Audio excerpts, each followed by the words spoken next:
All right, let's get right into it. We are about to peel back the leaves on one of the biggest mysteries out there, a lost world that was hiding literally in plain sight for centuries. So let me ask you something. When you think of the Amazon, what pops into your head?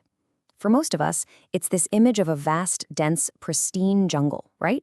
Full of incredible wildlife, but pretty much empty of people, untouched. That's the story we've all been told. But what if I told you that entire picture is just wrong?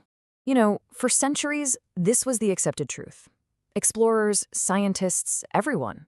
They called the Amazon a counterfeit paradise. It looked beautiful, sure, but they thought it was just too harsh. The soil was terrible, they said.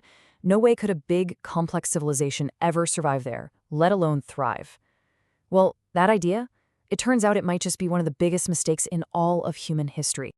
And that's where things get really wild. What we're talking about here isn't just a small correction to the history books. It's a total rewrite. The myth, an empty jungle. The reality, a massive landscape that was totally engineered by millions of people, home to a huge network of actual cities. All right, so let's start with Section 1, a counterfeit paradise. We're going to dig into why this idea of an empty jungle was so powerful and why it stuck around for so long. Which brings us to Section 2, lasers through the leaves. Okay, so if these massive cities really existed, how on earth did we miss them for 500 years? The answer is pretty cool. It's all about a piece of tech that finally let us see through that thick canopy. The problem has always been this thing you could call the green wall. The Amazon just grows so insanely fast and thick, it swallows everything. I mean, you could literally be standing 5 feet away from an ancient pyramid and have no clue it's even there. That's how dense it is. And that's where LiDAR comes in. Think of it as a total game changer. Basically, scientists fly over the jungle in a plane, and this machine fires billions of laser pulses down at the ground. A sensor then tracks every single pulse that bounces back. So, here's the magic trick. The plane shoots these lasers, right? Most of them just hit leaves and branches and bounce back, but a few tiny beams sneak through the gaps and hit the actual forest floor. And then the software does something amazing. It digitally erases all the points that hit the trees and leaves. It's like digitally deforesting the Amazon. And what you're left with is this incredibly detailed 3D map of the bare earth underneath. So that leads us to Section 3, an empire of millions. And this is the big reveal. When they finally use this technology to peel back that green curtain, what did they find? Well, they didn't just find a few huts, not even close. They found evidence of a civilization, an empire, really, on a scale that is just mind-blowing. And look, this wasn't just a one-off thing. This is happening all over the Amazon. Down in Bolivia, they uncovered these huge urban centers from the Cassarabe culture. Over in Brazil, they found fortified towns. And all across the upper Amazon, they're finding this incredible network of roads, straight as an arrow, connecting everything. And we're not talking about a couple of mud huts here. This was sophisticated, planned-out urban living. The LiDAR scans are showing us pyramids over 70 feet tall.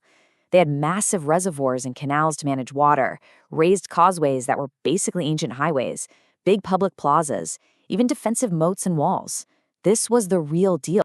But okay, that begs the question, how did they feed all these people in that supposedly terrible soil? The secret is something called terra preta, which just means black earth. And it's basically a man-made super soil. They literally invented it. For generations, they mixed charcoal, broken pottery, and all kinds of organic waste into the ground. And they turned this useless dirt into some of the most fertile farmland on the planet. Absolutely ingenious. I love this quote because it really puts it into perspective. It says to imagine a London or a Paris, but instead of stone, it's all built from earth and wood. Now, picture that whole city being swallowed up by the fastest growing forest on Earth. That's what we're talking about here. So, the big question, how many people are we talking about?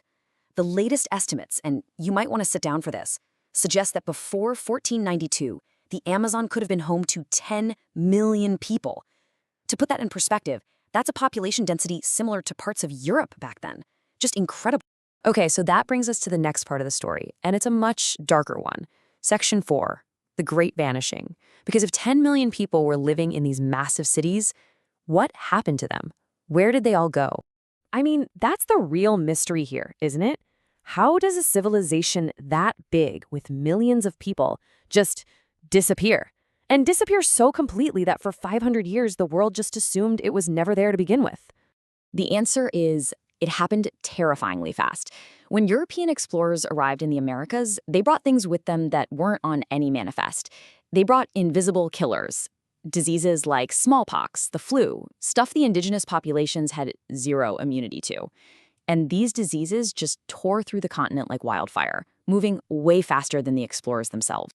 The toll was almost unimaginable. We think that in just a couple of decades, as much as 90% of the population died. Think about that. 9 out of every 10 people, gone. It's truly one of the worst demographic collapses in all of human history. So, with their society just shattered and almost no one left to work the fields or clear the roads or maintain the buildings, the jungle just took over. It reclaimed everything. And in less than 100 years, that green wall closed in, and a whole world was buried and forgotten. But the story doesn't end there, in tragedy. We're now in Section 5, History's New Frontier. Because rediscovering this lost world, it's like we're standing on the edge of a new continent of knowledge, and we've only just begun to explore it. And that's what's so incredible. We are just scratching the surface here. Only a tiny, tiny fraction of the Amazon has actually been scanned with LiDAR.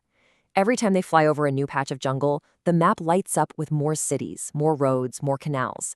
We are literally watching the history books being rewritten before our very eyes.